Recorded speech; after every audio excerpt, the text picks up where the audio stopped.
Welcome to episode 157 of the Wise Guys Sports Show here on the Wise Guys YouTube channel. I am one of your hosts, Jim Cornetti, aka JC Blue Note. With me, as always, is the host with the most, Mike Martinez, Big Rican. Mike, how we doing? Well,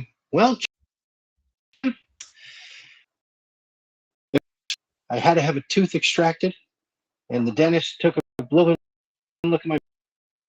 Where'd the other teeth go? And I said, well, and of course he took one look at me and said, no, you don't. So I tried. Yeah, I gotta have that done in a couple of weeks. No bueno. You And were having a tooth pulled and I was having a new TV put in. well, I mean, each of us had a great day. Yours far better. Well, go figure. Go ahead. Go ahead. No, you first. I go to the Eve Under Fire show. I decide middle of the day that I wanted to go and fell in love with the two opening bands. I actually am going to be buying all of the stuff from the first one that I saw because they were incredible. I was telling you about them, called Night Drive from here in Cleveland. And so I decide middle of the day, I'm going to go to the show. Granted, we're smelling smoke in its horrible air conditions outside all day, from Wednesday through Saturday. I get home, I go to turn my TV on, and my TV won't boot up. And they say, okay, leave it unplugged for 30 seconds and hold the power button when you plug it back in. Since it's a Roku TV, doesn't work. They say then try to factory reset it. I do that and it's stuck in reset mode. So I got to basically file a Geek Squad claim at 11 o'clock. They get back to me at midnight. They say, we're going to replace it for you. Call this number. So I got to call them 5 minutes into my shift on Friday morning. They say, yeah, we're going to go ahead and send you a gift card for that. So then I got to run out, get that, set that damn thing up. So there was my Friday. And then the friggin' rains come earlier today. Go figure, because of how much smoke and everything there was from the wildfires in Canada, with me being in Cleveland. I actually asked one of my coworkers who's down in Akron, do you smell something outside? She says, yeah, it smells like burning. It's like, oh God, all of that rain kicked all of that soot and ash in the air back up, didn't it? Oh. So that was my day all day yesterday. County. Yeah, that happened here. It was one county over for me. Obviously, the massive one in Canada comes down over the lake. This one was one county over with the issues with the connection because of it. Right. Yeah, aside of that, the weekend has just been a lot of Advent and chewing and drinking on one side of my mouth because it still hurts. Yeah, but what are you going to do? Speaking of things that hurt, you finish and I'll tell you about things that hurt. It'll segue into our first topic of the night. I was just going to say, how's that going to work for me? Because mine's right in the front. I can't get around not drinking or chewing on that side because it's there. You use a straw because where mine is using a straw. I actually because of all the work they had to do. Pulling teeth and Dennis, James, we have to talk baseball again. Good God. Let's start at the beginning. It's a little positive here. It is not for the colors either, but for. But let's talk about those Blackhawks who are red right now, winning consecutive game, tying the franchise record for most winning streak of the season. He was kind of weren't going to be around for this year, and look out, because here come the Bean Boys. I mean, the winning streak's going to end here momentarily, just because as we're taping this, they had a day-night doubleheader with them being washed out yesterday against Baltimore. The first game they win earlier today, and now they're getting clobbered 5-1 in the bottom of the eighth, in the second one. So that winning streak's going to end. But it's also the fact that, and I blogged for the first time in nearly 2 months about this. Mike, take some of these numbers into account. The Red Sox have won 21 of their last 24, dating back to the end of June. The only 3 losses in there They actually had 2 games in they lost the series against Washington just before the winning streak started, where they got outscored 18-3 over the course of 2 games. They lost one more in there. They swept the Yankees in there. I want to say they lost one to like Tampa, and then it's just been everything all the way up until the winning streak tonight. Their run differential is shot up to a plus 49, which is better than Tampa. They're 29-21 on the road, but they're only now 23-28 at Fenway. They've climbed to now 6 games back of Tampa for best in that division, but more importantly for them, they've also now got a 2-game cushion over Seattle for the third and final wild card spot. And I can't believe now we're starting to talk pennant races because now we've officially hit the 100 game mark for all teams. Yeah, it's great that we've been there already. It doesn't feel like yesterday the season started. We have hit our games. We are coming very close to the deadline, which is Monday, August 3rd. For the first time, it's not July 31st. That non-COVID season, not July 3rd. They went into New York and went 6-0. So this is a team that's playing, like you said, really well on the road. I don't know what the is at Fenway, because usually the Red Sox historically are a far better team with Green than they are out in Boston. I will say impressive thing. Their pitching throughout. So yeah, the Red Sox really they're playing well on the road, which is great, but unfortunately they're not playing well at home.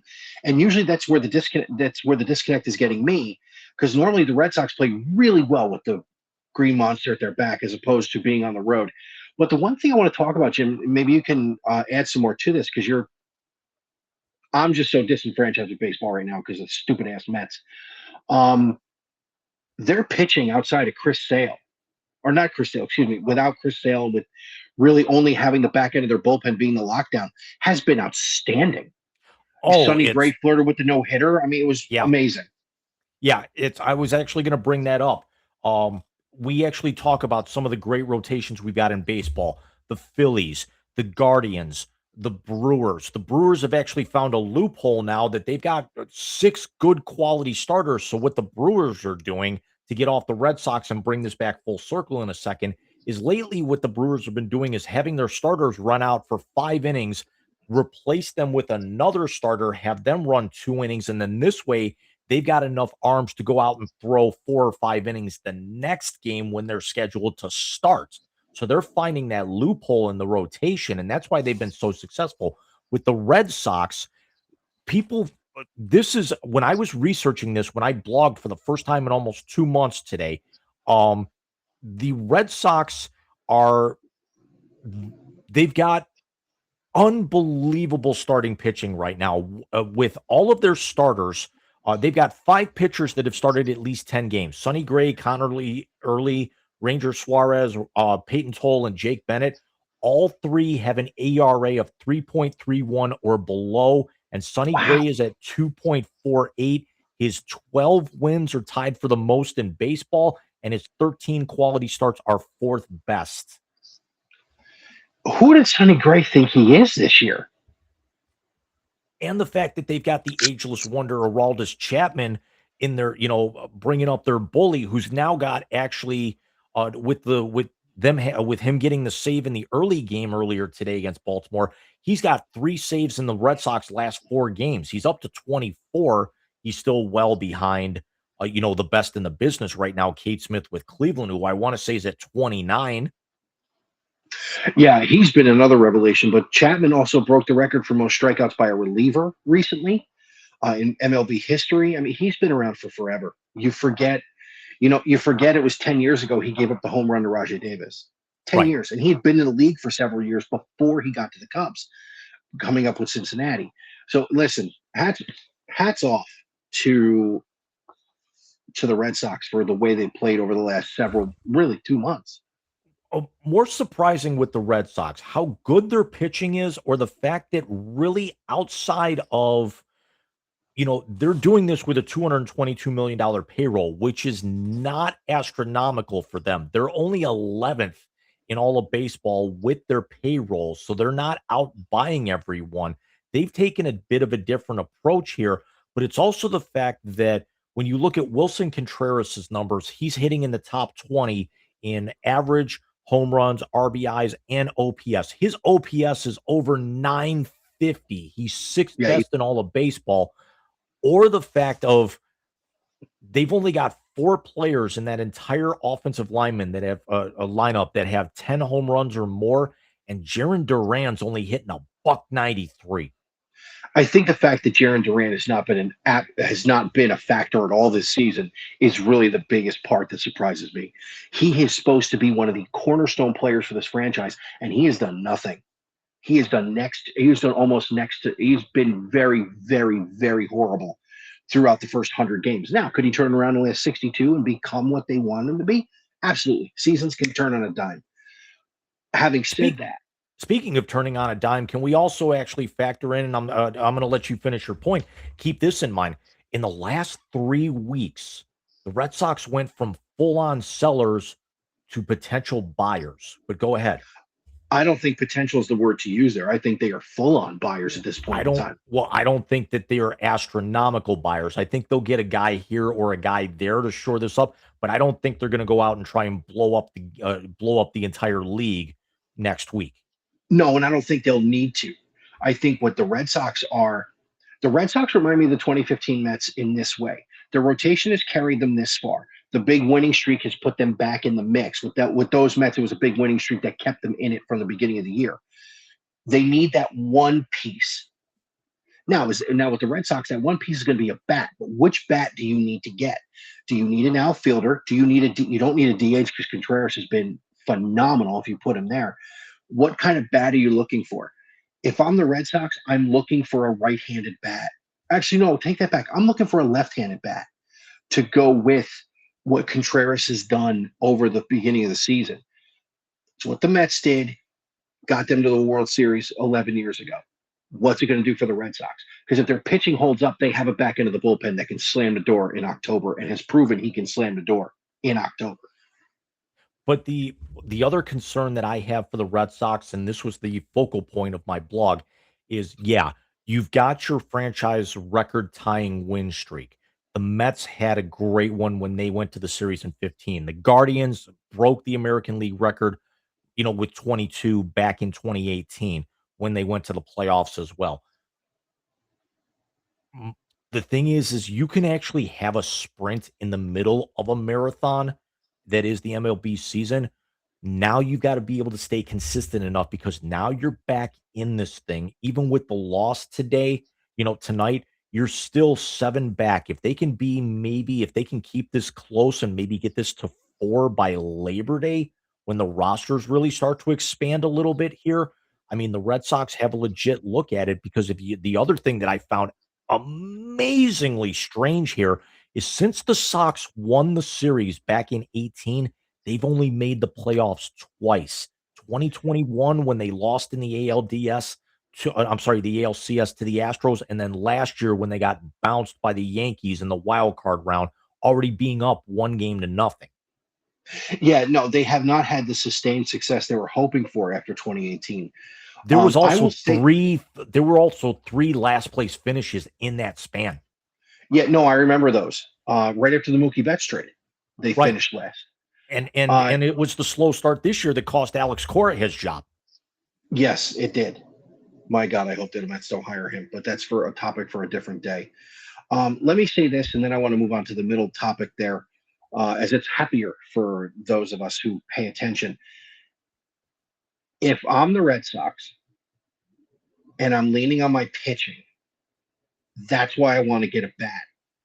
Because the pitching, if it stays consistent, which you have seen no reason to think that they won't this season, you need to be able to let them say, okay, you don't have to be perfect tonight. You just got to go out and be you. Mm-hmm. We're going to score some runs. And that is exactly, and I compare them to the 2015 Mets because of the beginning of the year. They couldn't hit the ball to save their life. Their pitching was doing everything. The Red Sox is a slow start. The Mets were the May that makes you think they didn't know how to hit a baseball.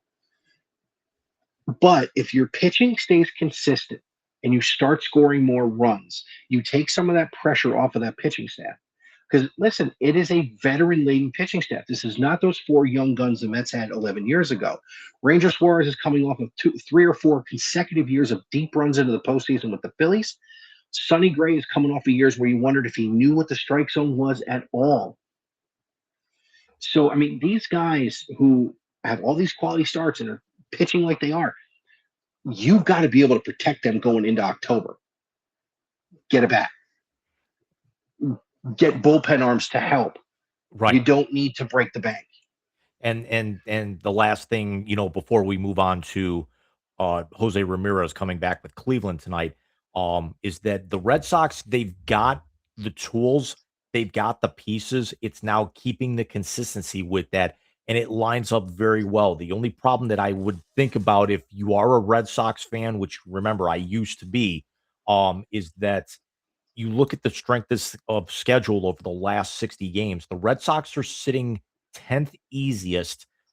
The Rays are 4th easiest, and Cleveland is the easiest. And Cleveland is easiest by, I want to say, almost 15 percentage points with their opponents over the rest of the season. It's a crazy so I mean, number. The Red Sox can make this difference up with that.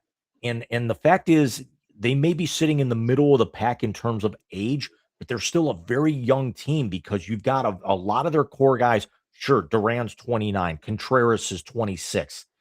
In there, so there's still a lot of youth in there, and just their average age is bogged down by Duran being 29, by Chapman being in his 30s. So you've got a couple of veterans that are kind of unbalancing the equation here at this point. But this is definitely something for them to be able to build on. I'd like to see them, get back there with this mentality. But I don't want to actually have them say play guards ball as we shift here.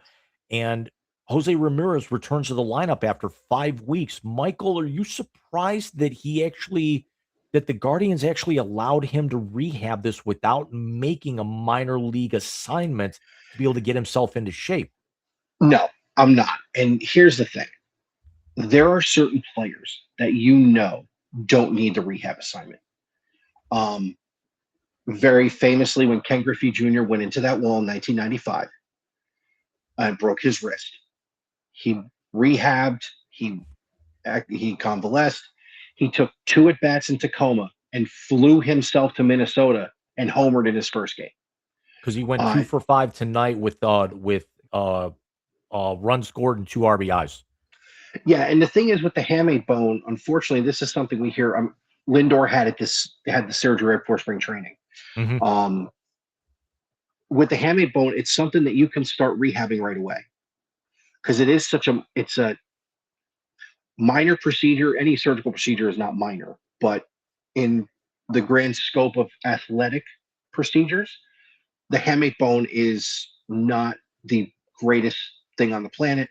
I'm sure the clinic or UH took very good care of him with this. And plus, he probably started treatment right away. And if he's hitting in the cage, Stephen Vogt's not stupid. Stephen Vogt was a big leaguer. He knows if he took one look at Jose Ramirez taking swings and going, yeah, you need to go see some live pitching, he would have gone. Listen, when it comes to player development and player bringing them back from the IL, I trust Cleveland more than I trust most teams in the league because they don't mess this up. They care too much about their players to do that. And the fact that he had 2 hits and a couple RBIs tonight, shocker. Yeah. And I mean, Cleveland could definitely use them because they've been treading water. I mean, they did mop the floor in Minnesota the first 2 games of this series, but had a very disappointing start, coming out of the All-Star break with losing 3 out of 4 to Pittsburgh. And a couple of those games weren't even close. To be honest, and they're lucky they didn't get swept because they actually had to come back with 2 in the 8th and then 3 in the 9th on a walk-off to win the only game of that series. But, they're 5 games over 500. Chicago's about to win. They're going to be a game back, by the time we finish up, recording tonight or the time we go to bed, here on July 22nd. But it's definitely something that the Guardians need. The pop of the bats is starting to wake up here a little bit. They hit 7 home runs the other night. They hit 2 more tonight. So the power is starting to come back. The pitching, Slade Ciccone had a very rough outing, today. Tanner, they're starting to finally get some run support for Tanner Bybee, and we're hopeful that J Ram coming back leads to nothing but success here. With with that very easy schedule, um, because Chicago's not going away. This is actually we're running into Detroit Pistons syndrome with the White Sox this year. We keep waiting for the shoe to drop, and I don't think it's going to at this point. I think you're right. I think Chicago is that team. They are too young and too stupid to know how good they are, and they're not supposed to be there. And Murakami is an absolute monster.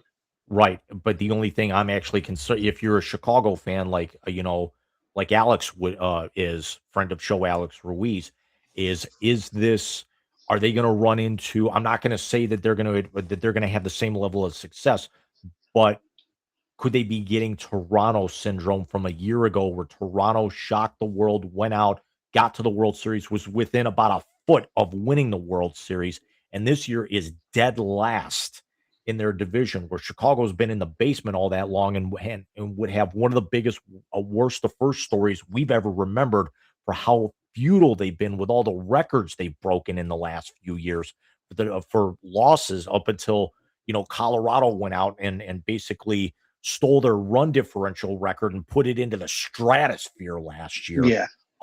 But is this something where Chicago goes out, contends? Do they fall off at the end and then go right back to their losing ways because of how much more talented everyone in this division is, including Kansas City? Yeah, I think the White Sox have to really capitalize on the way they're playing this year. I think the thing that's going to hurt them is one not being battle tested, and as much as you can say what you want about that, not being battle tested going into September when you've been a team that's been down for so long, that's going to hurt because you got to. And unfortunately, in Major League Baseball, you have to learn how to win as a team.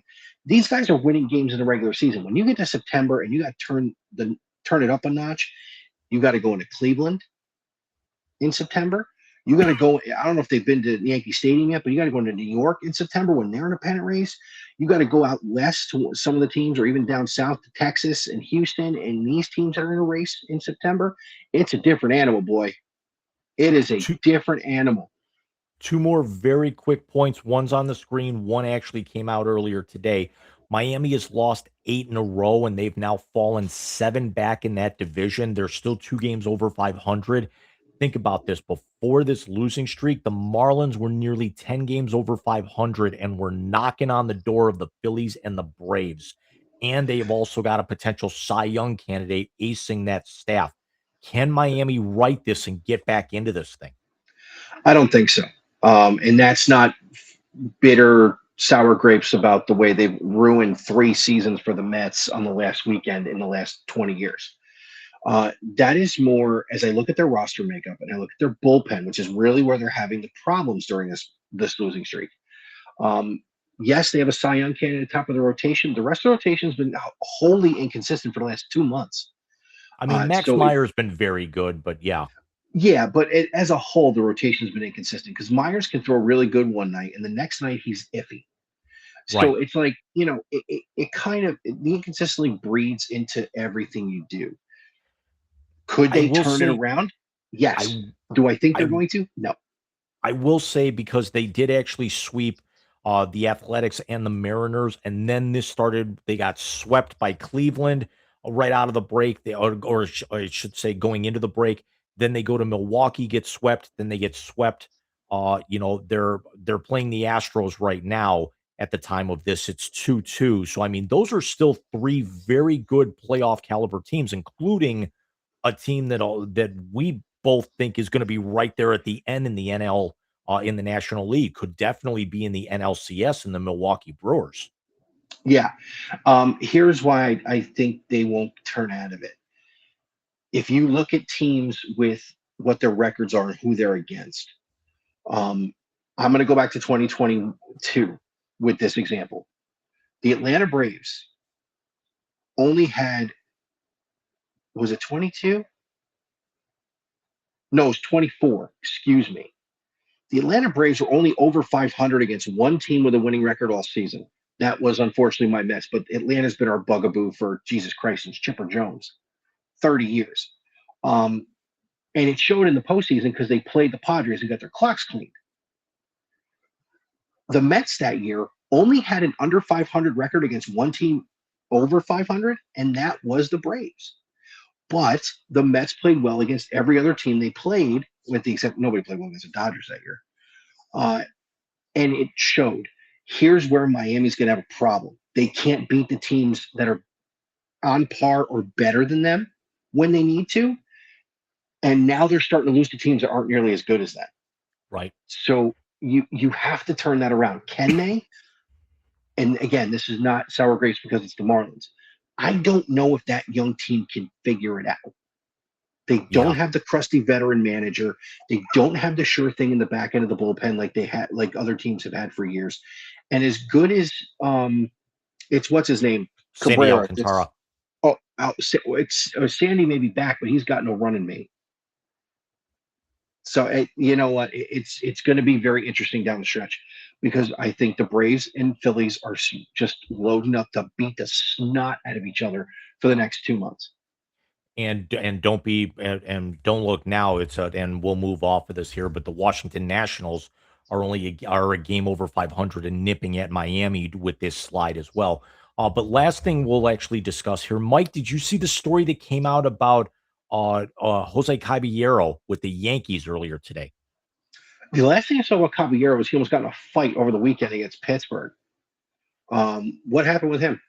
He was targeted with a pitch clock violation because baseball is cracking down on him specifically because he has now tried to manipulate the pitch clock system to where he is stepping in the box and he is not raising his head to acknowledge the pitcher until the clock is under 8 seconds. And they've actually told him earlier in meetings this year, you need to be looking at the pitcher by the time that clock hits 8 because he's trying to goad the pitcher into a clock violation. And then baseball has already said, we're not going to warn him. We're just going to violate him.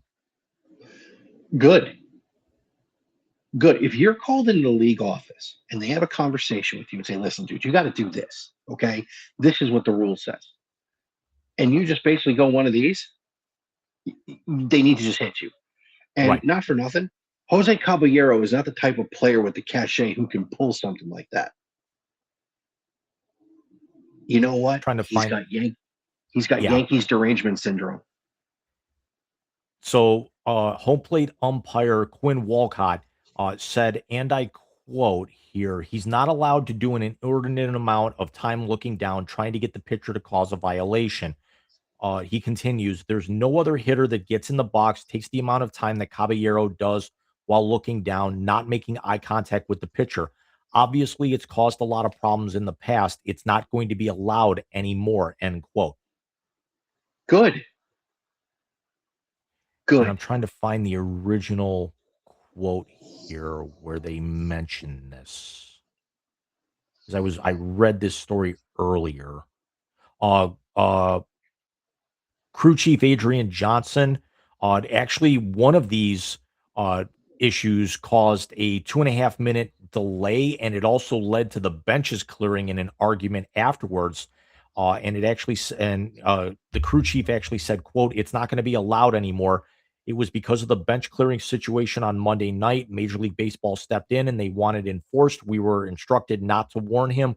We were instructed to violate him, end quote. Good. I was wondering if that was the fight, what the fight was about. Well, listen, man, just because you put the pin stripes on don't mean you're get an upper echelon type of player.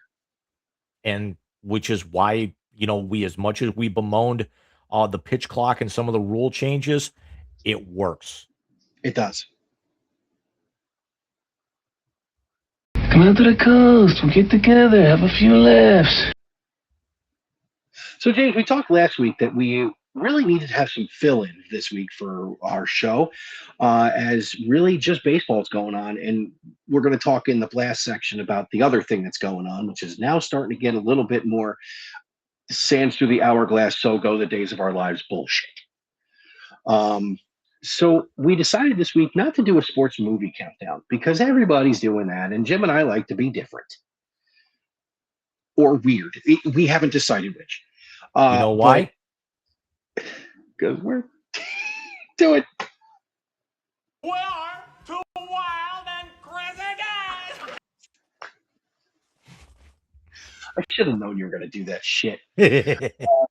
So we decided we're going to give you our favorite sports movie quotes, and we broke this down three ways. We got football, we have other sports movies, so that includes basketball, combat sports, what have you, hockey, and we have movies not for nothing. The best sports movies that have ever been made. You go through anybody's top 10 of sports movies, and 7 of them are baseball movies. So we're going to start with football, James. And I said to you in a voice note in the car this morning that, because I recorded that to send to you, we're going to have to say the quote. And I'm going to open with my personal favorite in a sports movie. And that is from the movie Necessary Roughness from the 90s. How did I know you were going to go here? And the big lineman says to Kathy Ireland, "Welcome to football." And she says, "Welcome to football." And proceeds to kick him in his balls. That was the most beautiful line in the whole movie. That and Lucy's Got a Shower were the 2 greatest lines in that movie. But my second football one, James. I mean, we're all partial to that just because it was Kathy Ireland at the peak of her hotness coming off of Sports Illustrated. That's also very true. But the second one, I think, is the more appropriate one for you and I. I'd like to say something inspiring, but it's just not our style. Chick stick scars, pain heals, scars, glory, last forever. Keanu. As Shane Falco, the former Ohio State quarterback, in The Replacements, it just, other than I pissed it down the track again, I mean, it's poetry. What do you got for me on football movies, James? Come on, man. I'm going to go inspirational on the first one, and then I'm going to actually go a little bit more comedic on the second one if I can. And ironically enough, they're both going to come from the same movie. Oh, very nice. And it's one that's a little bit near and dear, to my heart. It was not nearly as bad as everyone made it out to be, and I'm definitely partial to it because of where I'm located. But the first one is, and it's been said a million different ways before, and it's probably been said in a million other movies. But that would be Sonny Weaver Jr. saying, "No one can stop a ticking clock, but the great ones find a way to slow it down." That's amazing. You're absolutely right. That is a phenomenal. And you know what? When I thought football movies, because I'm twisted like that, I went all comedies with mine. Like I had half a mind to say, do you remember when Bobby Boucher came in and the Mud Dogs won the Bourbon Bowl? Yep. Or I was going to do Farmer Fran for you. Mm-hmm. But I had to go Shane Falco and Kathy Ireland. Yeah, that's amazing. What's the other one from Draft Day? I'm not going to go the pancake route because we've quoted it too many times here on this show. I just had it. It was remember when he was talking with his scouts in the draft room and they were all talking about Bo hanging out with all the girls and everything, and they were comparing, and it's like, and he walks in and he looks at them and he goes, "I'm trying real hard not to completely lose my shit on all 3 of you right now, and you're not making it easy."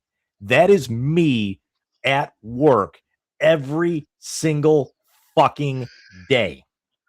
You need to hit the level up button for that one right there.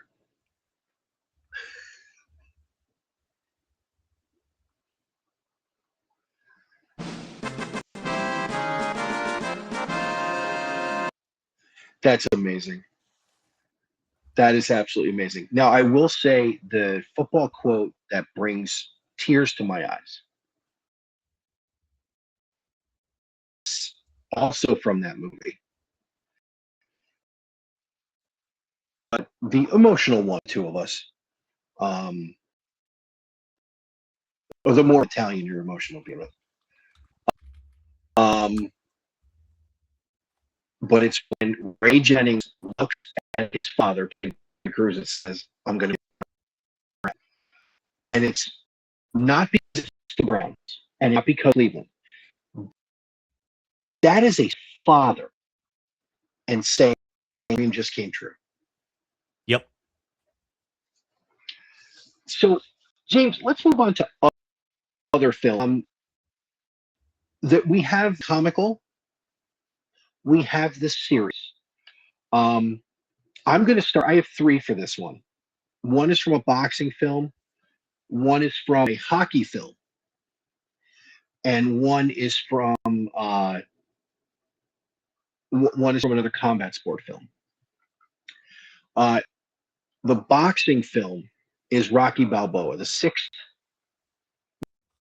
version, now 9 movie. 10. I don't know if you've seen the trailer for the You mean Rocky biopic 5,000? 1,000. No, have you seen the one they're doing a biopic of the making of the first one? I never saw a Rocky movie Trailer? after Okay. 6. I never saw any of the Balboas. I never saw any of the Creeds. Okay, so they are doing a movie based on how he's and how he did playing Stallone. Holy shit. Looks and sounds just like him. That's what I've been hearing. I can't wait. But it comes from the sixth one. And for those who have seen Rocky Balboa, it is the scene with his son outside the restaurant when he says, "It ain't how hard you get hit. How hard you can hit. It's how hard you can get hit and keep moving forward. For everyone down on their luck, that should be your fucking mantra." That was beautiful. For my other combat sport movie, it's not really. It's this.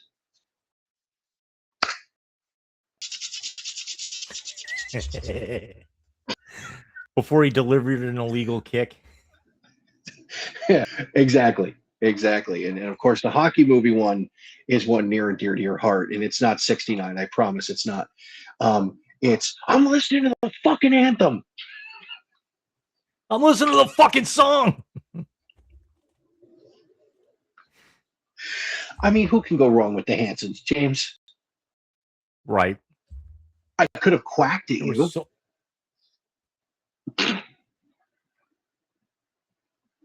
They brought their fucking toys with them.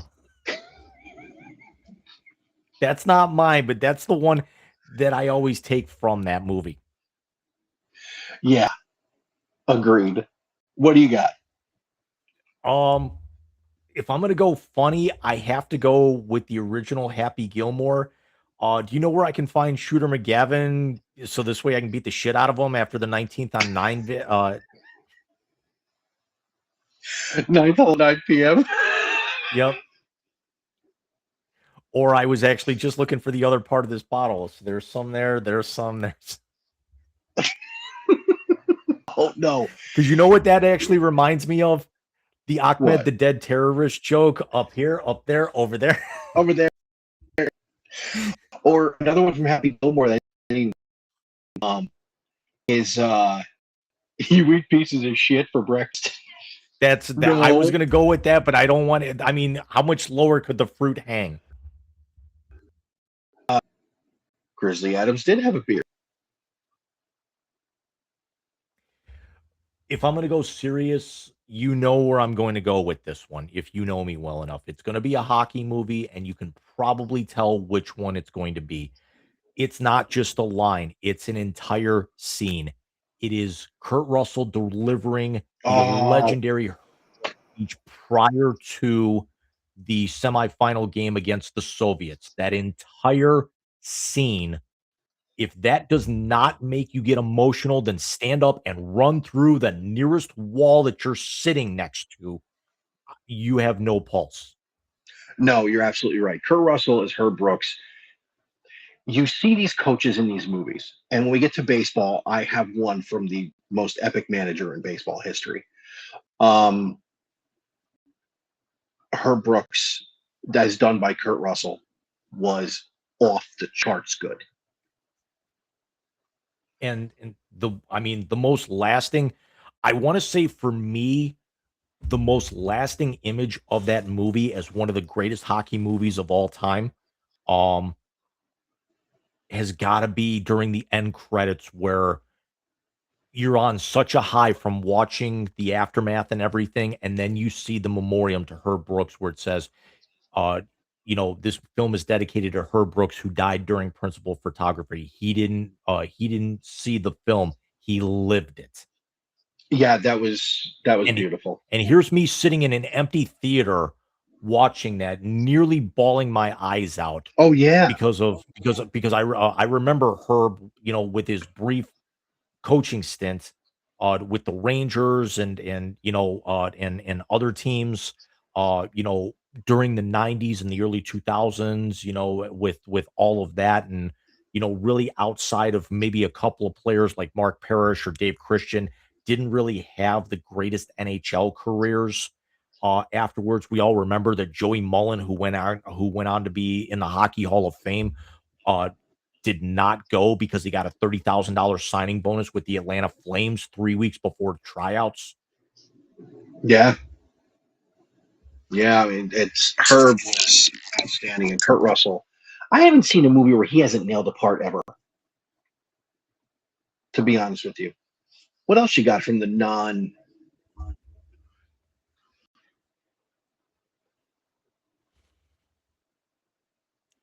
I got to think about that because those were the only two I really had on my plate, but there was a couple of others that I was thinking about. I just never really put together.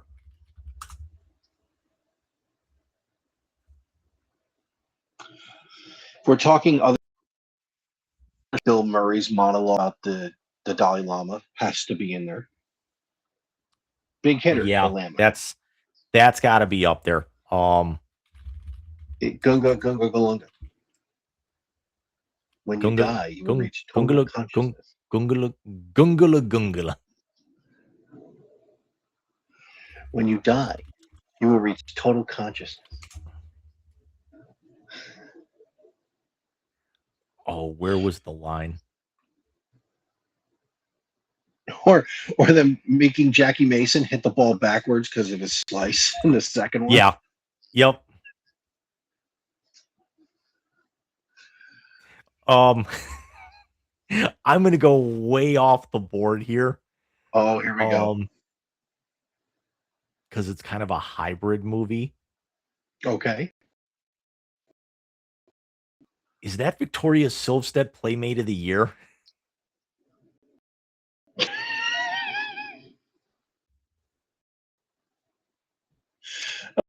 God. And I'll throw one extra one out there because she was in a second movie that I remember that was loosely sports based. Remember the movie Out Cold? I love Out Cold. Was that a bottle? No. The best part of Out Cold is the guy who kept saying he's going to put his foot in somebody's ass gets somebody's boot in his ass at the end. That's close. But the best part of that whole movie is the prank that they pull on Galifianakis where they spin the car around and make them think that it's going out of control, and then he just starts ramming the guy's head into the steering wheel horn like a turnbuckle. Did they leave him outside with peanut butter on his balls too? Yes, they did. Had the bears or the drug test. I need to go back and watch that movie I have it. To remember to see basketball and then remember that Victoria Silvstedt is the hot daughter that sleeps with the guy for no apparent reason except to get back at her dad. Oh yeah, and they when they take the thing off the gondola, the curtain down.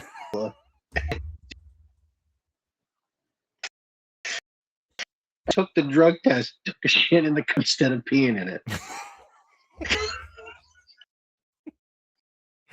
I need to pull. I think I'm going on to Google Movies and see if I can buy that movie this weekend. I need to pull that movie back up. Yeah, it's actually in one of the binders over there. Because but let's get to baseball now, Jim. And now baseball, first of all, let's talk about the fact you're Cleveland. Maybe the greatest baseball movie is based on the Cleveland Indians. You have, certainly baseball comedy. Yes, you have the Kevin Costner trifecta from Field of Dreams and For Love of the Game. You have Little, which again is a phenomenal movie. You have Rookie of the Year. You have, you put Pride of the Yankees down. You have films like The Natural. What the hell? The Natural. Eight Men Out. Dude, go on and on. The Rookie, which adore. Small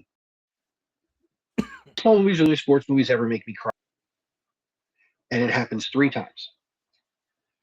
The first is Dad Want to Have a Catch, which at the end of Field of Dreams.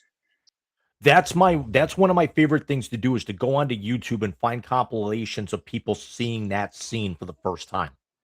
That scene, and when Doc has to come off the field and save the kid. Because remember, that was his final movie role before he passed away. The monologue in his office. Burt Lancaster's final film. Yes. The monologue in his office. I never got to bat in the major leagues. I always wanted to stand there in the box, and when the pitcher went into his windup, wink. Make him think I know something he doesn't.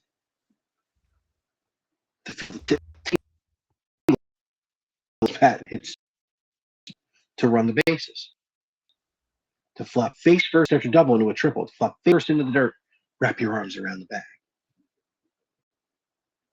The squint of the sky so bright, hurt your eyes. I mean, it just, I butchered it. Terrible. As opposed to now where they give you oven mitts. Yeah, right. But those 2 things there, to his father, and the Jane Jones speech, Jesus Christ.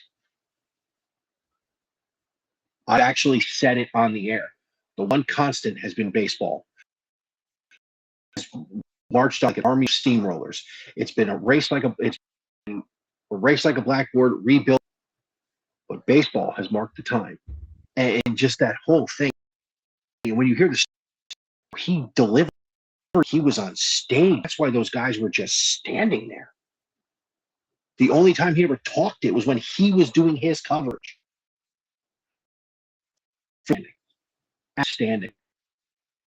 Yoda yelling, "Hey, rookie, you good?" And you see the look on Burt Lancaster's face, and you're like, "Holy shit, this is just powerful."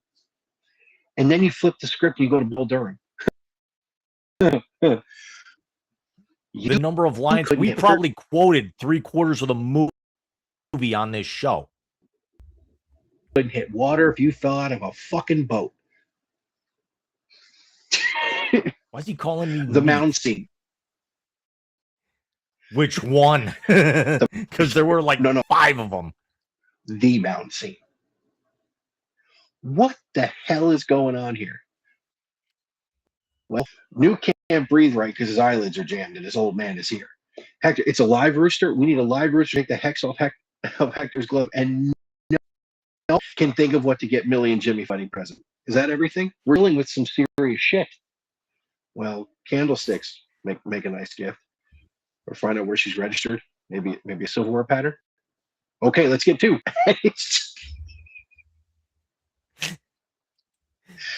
You lolly. They're ball players. Scare them. They're kids. Scare. You lag the ball around the infield. You lag the ball around the outfield. What's it make of? Like fucking gaggers.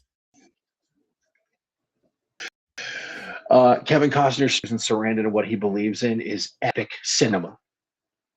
Yeah, but also I think probably the best for if we're going for seriousness, the speech to her is great, but the one on the bus, I was in the show for 10 days, greatest day of my life. Oh, That might have been the best 15 seconds of dialogue in the whole movie.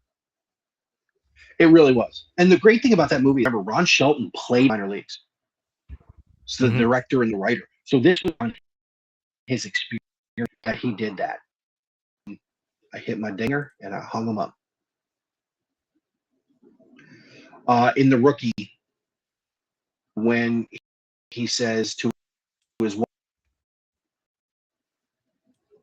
actually into that, when the manager calls him in and he says, they're calling up Brooks, he respects you, and I figured you want to be the one to tell him. Because you're going with Won't be back. Being as you're going to. On Dennis Quaid's face is just amazing. That, and when he walks up to him, he goes, you know what we get to do today, Brooks? We get to play baseball. We get to play baseball. Because you got to put that southern drawl in your voice. It's not exactly. It's not ball, it's ball. We get to play baseball. But when he says to his wife, go, yeah, you're going to steal my thunder. Go ahead. Okay, no, go ahead. I usually do that. You do it. Can you bring that blue sport coat to Arlington? And when Rachel Griffiths, who we all now remember for Muriel's Wedding and 6 Feet Under, the show, as great as she was and all the awards that she won for that, and when she when you see the switch flip and she just looks and goes, "You tell me right now, Jimmy Morris." Apparently, there's a dress code in the major leagues. Dress code in the major leagues. And then this is where I cry. Now, will you tell everybody? Yeah, there's just one person you got to tell first. Hunter, you're dead. Dude. And the fact that it's Jake from 2.5. Yeah. By the way, I hope they asked him about that. But let's get quite simply one of my favorite parts of that movie, if I'm actually, I don't even know if it's really a quote, but it's definitely a scene, is remember one of the final practices when he's still the high school coach where he just looks right at the catcher and the catcher just winks at him and goes, "Bring it," with his eyes. And shit's about to go down. This is a kid-friendly movie, and this is not rated for kids, what's about to happen to these players. Oh, he's throwing gas. Oh, by the way, the star power in that movie that you don't think about, you got, what's his name, that was in Chad Lindbergh, who was in the Fast and Furious movies. He plays Michael Payne, Crazy Love, with Kirsten Dunst, plays the Air Force. What was his name? Michael. You got the kid that plays Carter is in that movie. I mean, you had some heavy hitters as kids in that movie. Yep. With Dennis Quaid and what's the name of the guy? He was in Super Troopers and he's in Billions. Is that Brian Keith? He was never actually saw it either, to be honest. But he was in the Bourne movie, the one who plays his father. So you had some heavy hitters. Brian Cox. Brian Cox plays his dad. I mean, phenomenal cast. But segment is mine and your recollection. Greatest baseball comedic duo of fifths in history, and that of course Major League and Major League Two, because Major League Two, for as not as good as the first one as it was, has some fucking lines in it. I was gonna say it may not have had the star power or the hype of the first one, but it was probably the more quotable of the two. Equate, it's definitely the more quotable. Oh, without question. I recited one of his rants on the air with John and Alex.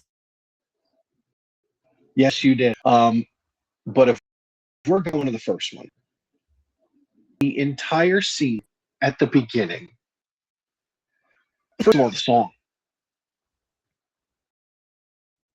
the song with Randy Burn Newman, on Big River. Yeah, will start have the board with Randy, and you have just gold. These are a list of players we'll be inviting to spring training. I don't know half of these, and the other half are way. Half of these guys didn't have a prime. This guy here is dead. I used that about Mitch McConnell last week on Threads. I did. Yeah, here is dead. What are you saying? Some of these guys are furniture movers? Furniture movers? I'm serious, Charlie. The stadium's falling apart. We don't draw a dick. The weather's lousy. Another couple of years of this, and I'm gonna have to start feeding Chow Chow real dog food. I have the movie memorized, start to finish. You give me a scene, I will recite it for you. Tire World. Don't do it because we don't have a whole lot of time left. All right, but not the whole scene. But Tire World. Charlie How would Donovan you like to manage the Indians? Oh, I don't know. What do you mean you don't know? This is a chance to manage in the major leagues. Let me think it over, will you, Charlie? I got a guy on the other line about some white walls. I'll talk to you later. See? I can do the same thing. The Roger Dorn segment. Which one? I don't have any high talent in this team. Well, you can forget about Dorn because he's only high price. You picked him up as a free agent 3 years ago. Still hits the ball real well. Yeah, just can't field it. We'll shape him up. When he's on the contract. When he pisses on the contract. I got it right here in my contract. Says I don't have to do any calisthenics. I don't feel unnecessary. So what do you think about that? Zip. And the rice goes on the paper. I'll give you 2 more. If you ever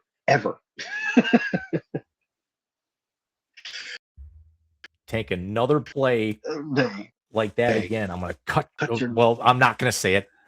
I'll say it. I'm going to cut your nuts off and stuff them down your fucking throat. Coffee? Anybody?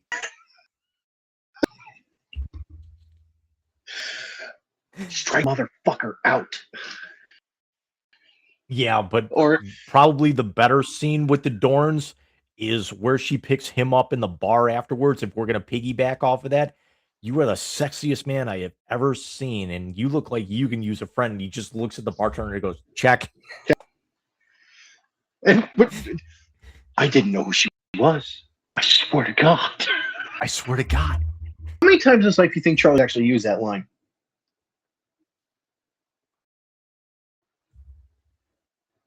About as many times as people probably have asked him over the years, which was on Rich Eisen, if he really could throw 85, 86. He admitted to doing steroids. That was him. We have to close this segment with the tantalizing music of Rube Baker.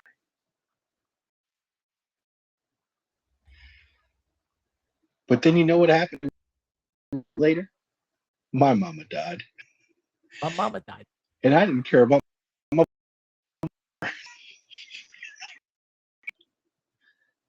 See what I'm getting at? No. Did you see the doing for Euchre? this movie, also behind the scenes interviews and everything of Bob Uecker, who made up his script. Wow. I'll leave it at this. Take over, Monty. I'm in the back. I'm in the back. Oh, shit.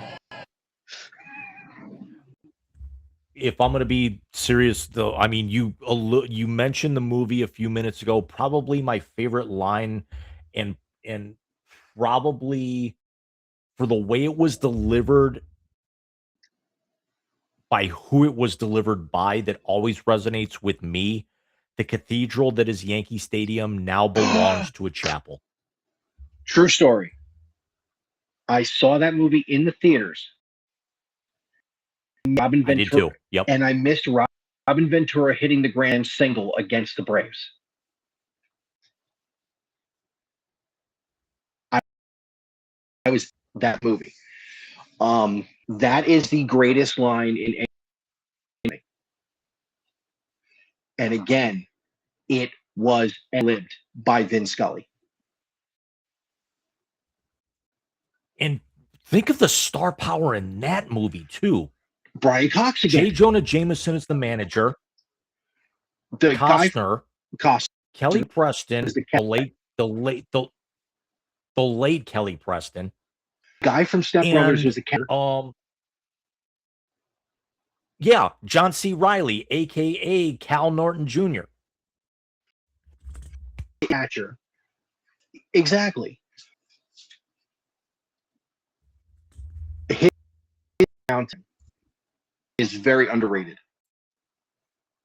We don't stink right now. And it's all because of you. That's another one that we forgot. Talladega Nights, for how stupidly quotable it is. How do we get thrown out of Applebee's?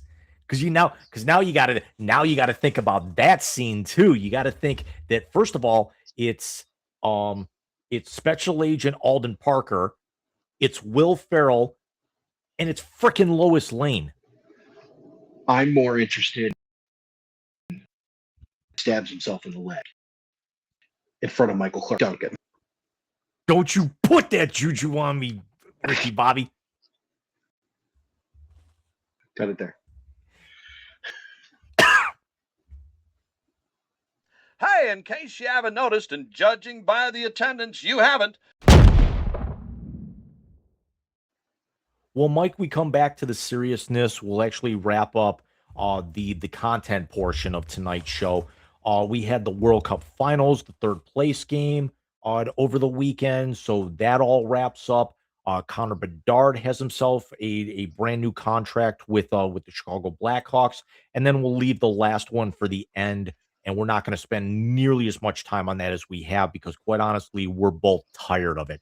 But Spain has their second World Cup championship, winning over Argentina in a game that was also marred at the end by two factors. I guess there was some sort of, altercation between the players, and then the fact that, Cheeto Jesus got basically, blown off and photoshopped out of the post game.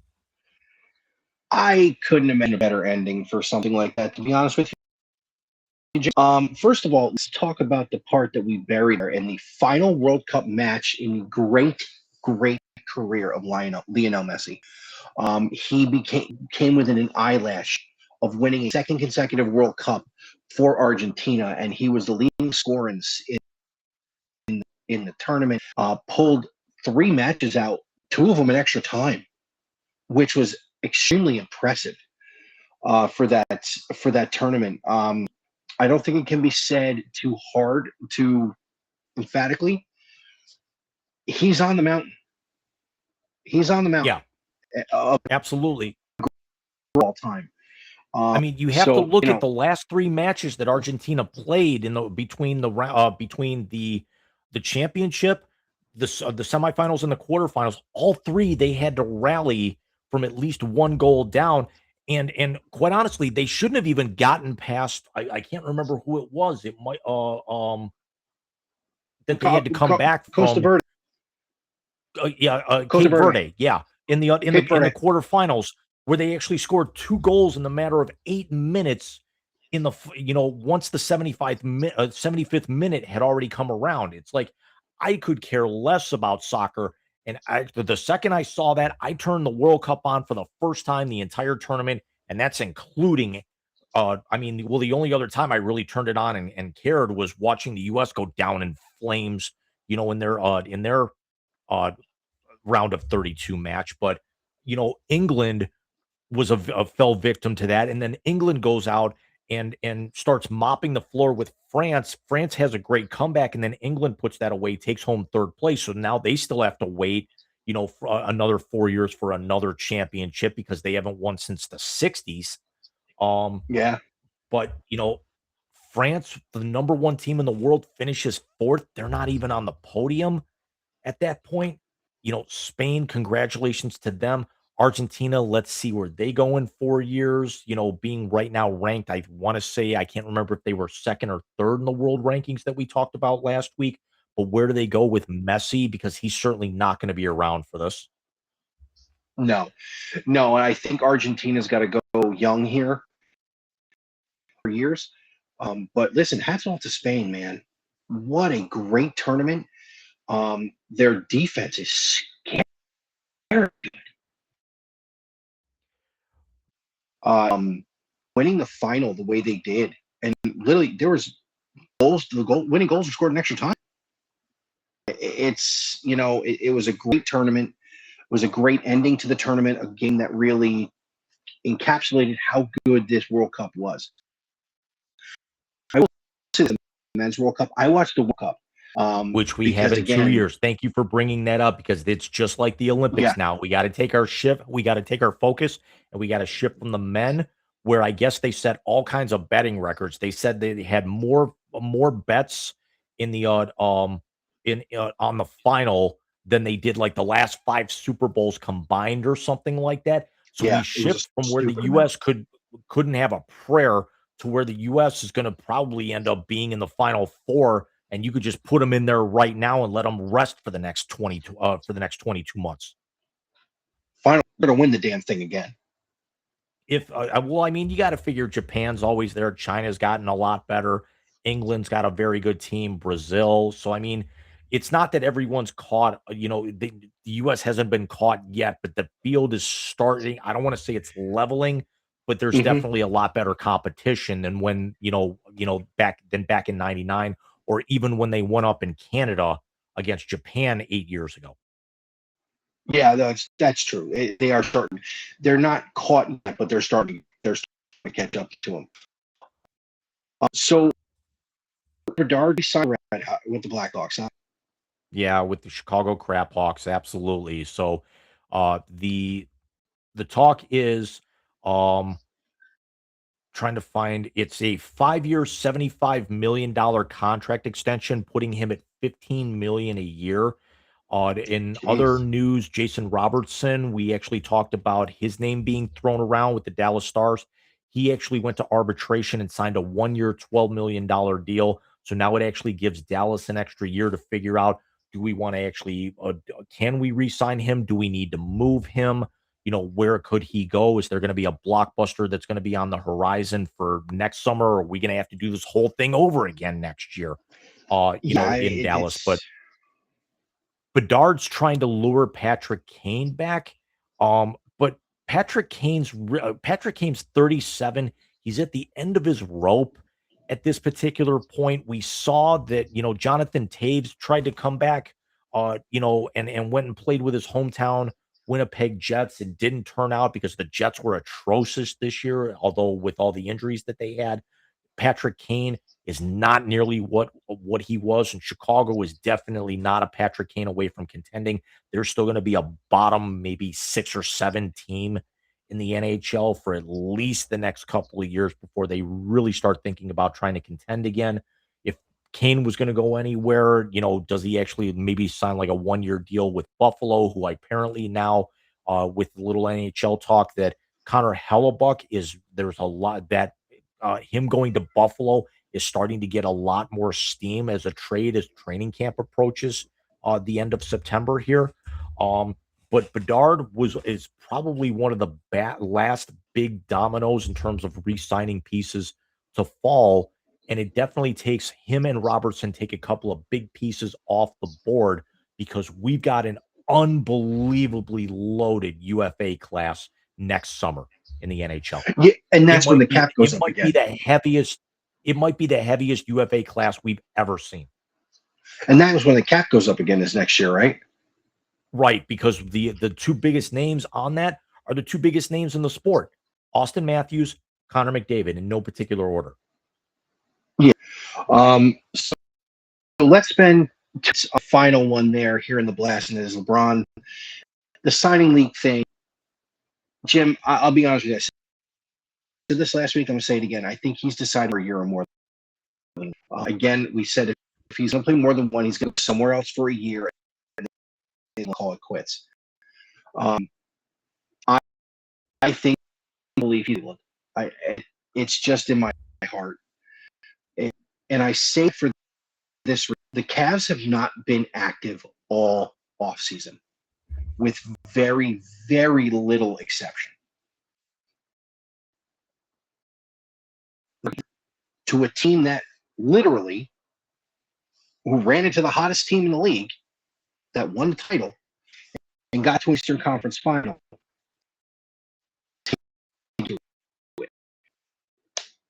I honestly think that there's been people saying he's holding out to see where AD lands, where Kyrie lands.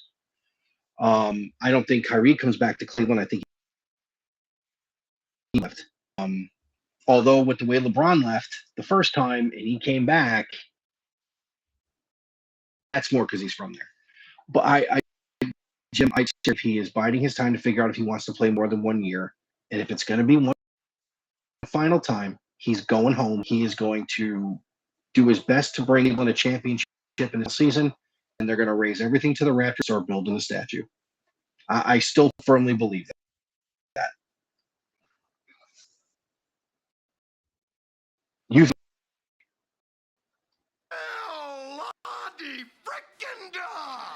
For the second time in his career, he's going to burn the bridge to Cleveland. He's going to go to South Beach. He's going to Miami. He's going to go to Miami for a couple of characteristics. And the reason why I played the sound bite is, first of all, I'm burnt out. I don't really care anymore if he comes back or if he goes. And I'm going to take both perspectives here on this. Miami doesn't have a backcourt option. They've got Bam. They've got Giannis. He can actually still run a three and maybe even play point. He won't come back to Cleveland because Donovan wants to handle the ball and quarterback. James Harden wants to handle the ball and play quarterback. They're both two ball hawks, even though Donovan's a better distributor and a better scorer than Harden is as well. He's not going to get that opportunity. He still wants to actually have a little bit of alpha or something like that in him, even if he's not the alpha option. Miami gives him a better opportunity. That being said, if he comes back to Cleveland, it's a swan song. Let's see what happens here. If he goes to Miami, his legacy is forever tainted because then he's now going to officially be known as a career ring chaser. You're absolutely right. He chased it to come back with Kyrie and then paired together with Kevin Love. He goes to Miami and pairs up with his two buddies and wins 2 titles there and gets to another final at that point. He goes to the Lakers and he wins a final, and he basically attracts all these big names there. And now he actually wants to possibly go to Miami because they've got the biggest name that came on the board, outside of Jaylen Brown and free agency. And they've actually also got the roster flexibility with all the players that got moved that he can bring his kid along if he wants to, unless he actually wants Bronny to kind of do his own thing here, because how ironic would it be Miami and the Lakers meeting up, and then so you have father playing against son, which I don't know if that's happened, but I honestly think it's Miami. And if he goes to Miami, great. You brought us a championship. You're fucking dead to me. I mean that. Because at that particular point, you spurned us twice. The more he's letting this play out, the more his diva attitude is coming into this, and the more that he's going to break Cleveland's back again. And at that point, yeah, we'll give you your name up in the rafters. We'll give you your statue when we're damn good and ready. It could be 5 years from now. I don't care.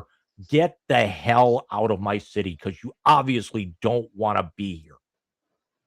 And you don't want anything to do with you. Your name's going to be attached to a championship here. Great. You're from the area. Great. The first opportunity you got, you left. You came back when you thought the pickings were right. At that point, to deliver on your promise, you left and you never looked back. And when the perfect opportunity came for you to go home, you went down to the team that you spurned us for 9 years ago. More than that. Whatever it was. 16 years ago. Yeah. He goes back to Miami. He's dead to me. That's an absolutely fair assessment. Absolutely fair. The last thing I'll say on this, and I'll give you the last word after this. I don't think stupid. I think he's absolutely that stupid. I don't think he's done. See, the decision has been so PR heavy, it's not even funny. He knows, and Rich Paul knows, that if he's anywhere but Cleveland, this is his final season, he is going to bath and be the fucking villain again, and he hates being the fucking villain.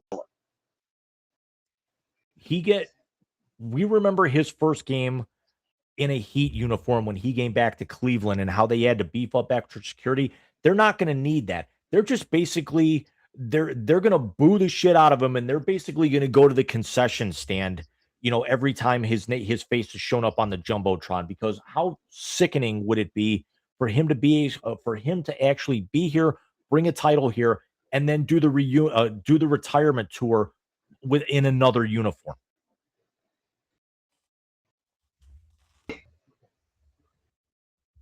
It would be one of the most, what's the word I'm looking for? One of the most out of place looking thing in NBA history. Never mind the fact that he wore 3 uniforms. This is a different era than when the boys played back. It's just, but it would be very, very hard to swallow for regular NBA fans and especially for Cleveland fans. The only problem is Cleveland fans wouldn't swallow it. They would puke it right back up on probably on some of his paraphernalia. Most likely.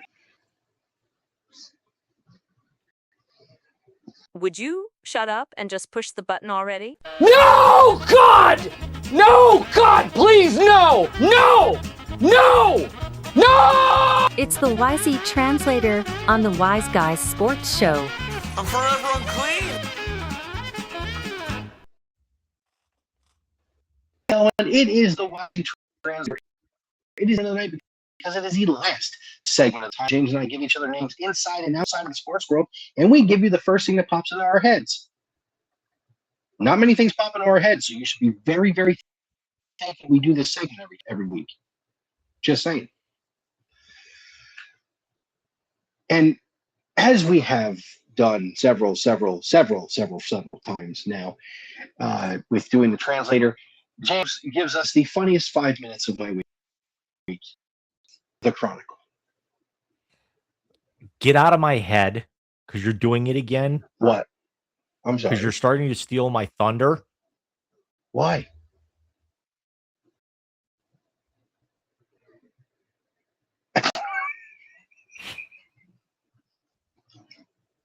Squirrel. Oh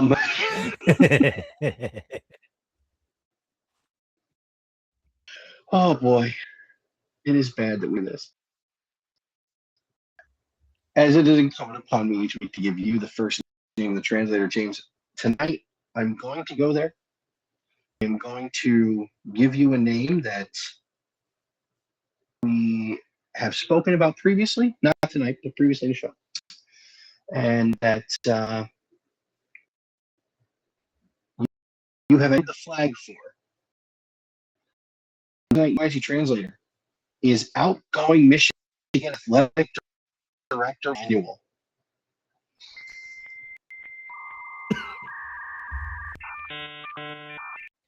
I mean, is there a more embattled program in general in all the country right now with this? He had to deal with the coaching issues in the last 2 years. He gets a national championship bringing in Dusty May.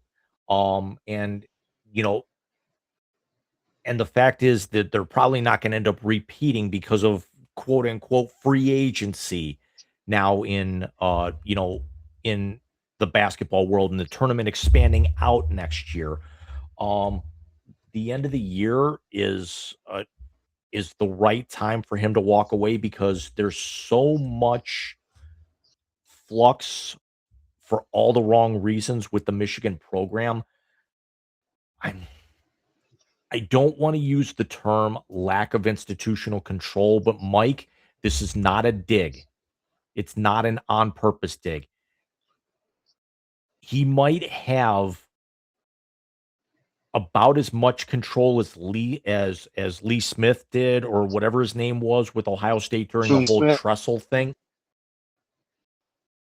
Because The that entire difference there- program, with the fact of how bad their basketball program was and all the controversy that they had every single year, really in the waning days of Tressel and going, and even when they brought in Herb, with the probation and everything, there is it's Alabama had more institutional control than what's going on with these two programs. I agree with you. No, I will say Georgia this. had more the control. difference UCLA had more control. the difference between what Gene Smith did in control of and what Ward Manuel that is coming out in the beliefs is that Gene Smith didn't know what the hell was going on. Ward Manuel was fucking flying the flag for it. Dude, this thing's gonna come to a head and the FP level worthy. And that's not me saying that as Buckeye fan. It's never going to happen because of, first of all, what they bring to the table. We saw what Alabama did for those couple of years where they were, before they were really, back to where they were now. And really at this particular point, it's just basically, it's playing within the new confined rules of the game and, figuring out what can we tweak here, because they're never going to do something that drastic to a Michigan program with any of their programs, their basketball program, hockey, track and field, fencing, rowing, football, any of their programs, just because it's Michigan. Ohio State, they might be able to do because a lot of their programs are not that great anymore. They may not choice. That's how bad some of the shit come out is. And maybe not the death penalty, but because the CFP is its own thing, I could see them with that championship. You keep trying to hold water for that, it will never happen. Dude, I'm telling you, read up on it. That's coming out. It will never happen. It will never happen. You know why? Because Mike cannot have nice things. No, I can't. Exactly. You're an asshole. You're gonna die, clown! What you got for me, buddy? Mike, your favorite network went through a bit of an overhaul this week, and there's still things ongoing with it. This one is the one that got the most run, and I'd like to get your opinion on it because we probably both don't have the highest opinion of him, but I want your honest take. And that is now former ESPN analyst, NFL analyst, who was fired on air, apparently, Ryan Clark.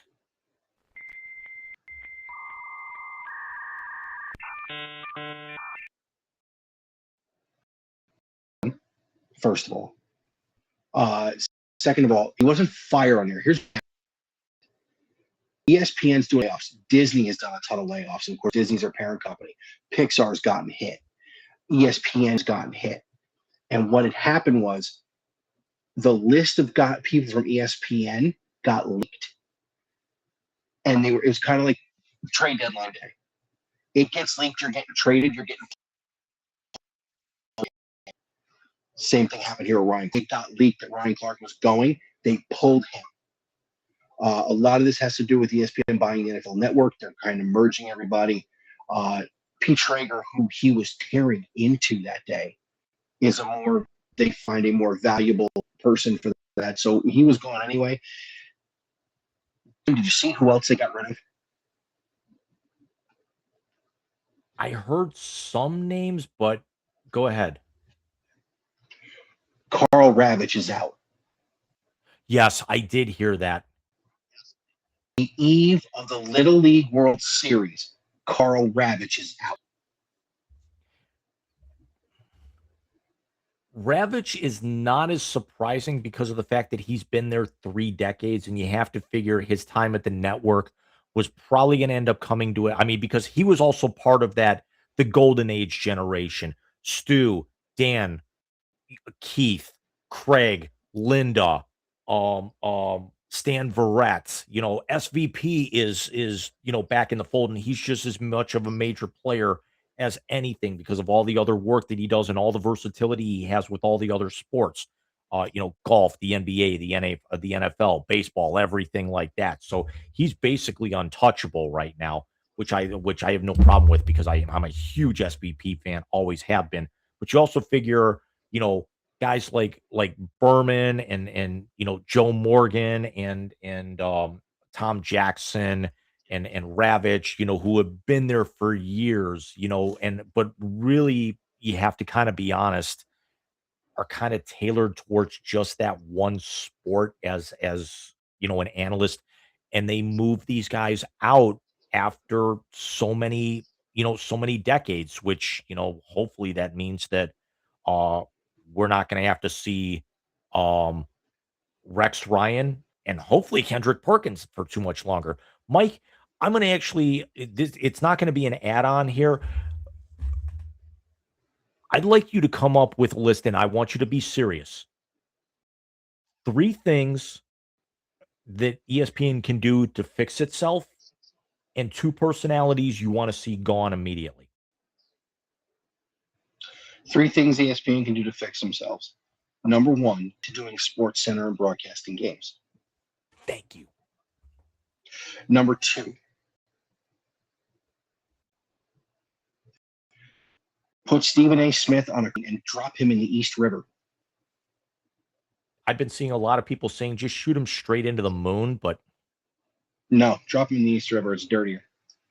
And 3, and this is the big thing. Actually have a diverse staff that covers all sports. yes. And here's the 4th one. And this may be going a little bit out of left field.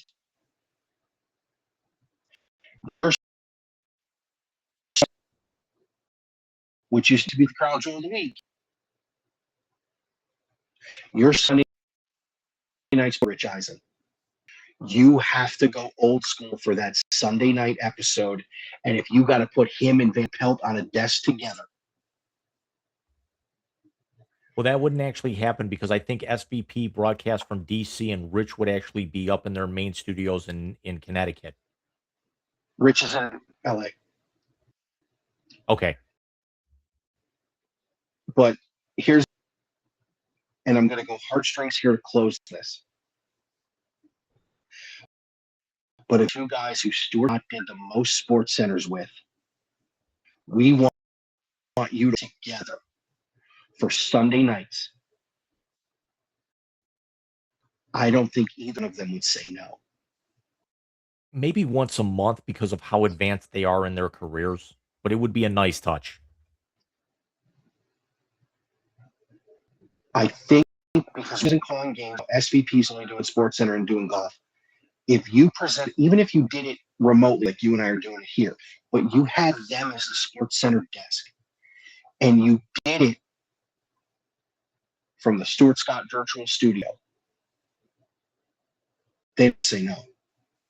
The highest rated sports centers in the last 10 years were the ones with Rich Eisen threw it back to the 90s with the graphics and everything. So I that's what I would do. McAfee's still a nice touch. Still brings in part of his shtick, but he's also going to carry game day now. Personally, I'd fire Dan Howard to put Jake Butt on the game day desk. Because as much as he's a Michigan man, Jake Butt called down the middle what school it is. Desmond Howard's a SEC Michigan. Yes, he's the Jim Lachey of ESPN.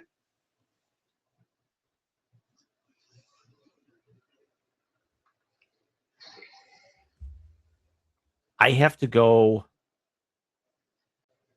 that they need to run the 11 p.m. Sports Center, go back to how it was. We don't need replays of talking heads or anything.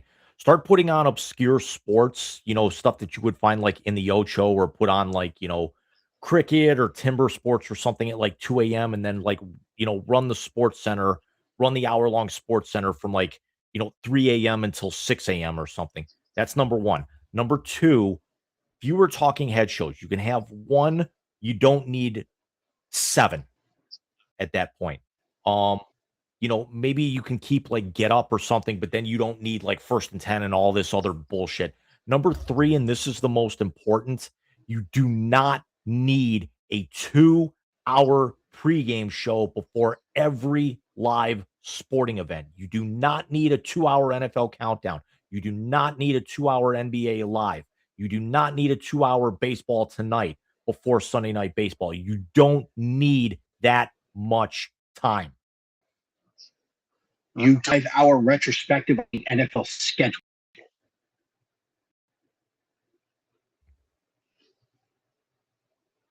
Be what you were. Kendrick Perkins has probably got to be the first one that's got to go, without question. He brings absolutely nothing to the table. You can't understand half of what he's saying. He makes no sense when he tries to speak. Yeah, I think they're a loss, honestly. I really do. I think it's a lost cause. They're going to continue to bleed money, and they're going to continue to do stupid shit. Whatever. And the other person goes completely against what you just said. I think he offers absolutely nothing other than entertainment. Pat McAfee's got to go. Take his contract and shove it into a paper shredder and then shove it up his ass and kick him out the door. He's a shill. He knows about 1/10 of anybody else on the panel every time. He basically hypes people up, and that's all he is he's a loud hype man. He's Lee Corso with less personality and more stupidity. And that's all that he brings. He's the Flavor Flav of ESPN.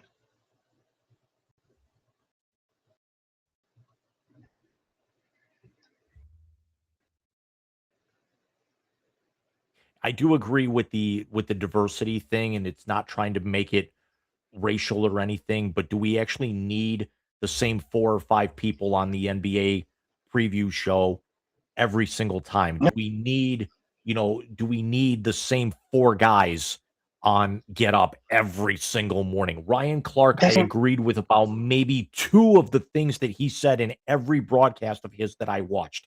I thought he was terrible. That's not even the point. They have 2 guys that cover baseball now. 2. They have Buster and they have Bassett. That's it. And Buster's gonna be retiring before too long. You got to figure with some of these other guys. Buster's gonna be on his way out. Tim Kirchin's gonna be on his way out. Ravitch is on his way out. Yeah. Kirchin's out. Kirchin's working with his kids. Doris Burke's going to be on her way out before too long. You look at some of the other names out there. Ray Ferrara's been around for forever. He's going to be on his way out before too long. Richard Jefferson, I have no problem with. I'm just literally looking down the list right now. Mel Kiper's been there since '84, and then you've still got McShay in there. Tim Legler's going to probably be on his way out before too long. You've at least got Hillary Knight in the fold with hockey. DiPietro, whatever. Messier, AJ Malesko, and Kevin Weeks and PK Subban, I have no problem with on their hockey coverage. Some of the other, we talked about Buster. Andy North is probably going to be retiring before too long. Jesse Palmer, I think, still does a very good job. He can stay. We've got Schefter. We got Peter Schrager. Marcus Spears, I could do without. Dickie V's probably, for all we know, this could be his last year. Jay Williams, I don't have a problem with. Damian Woody, I think, has got to go. You go through, but you're not the worldwide leader if you don't cover all the sports the way you used to. Sorry. Yeah.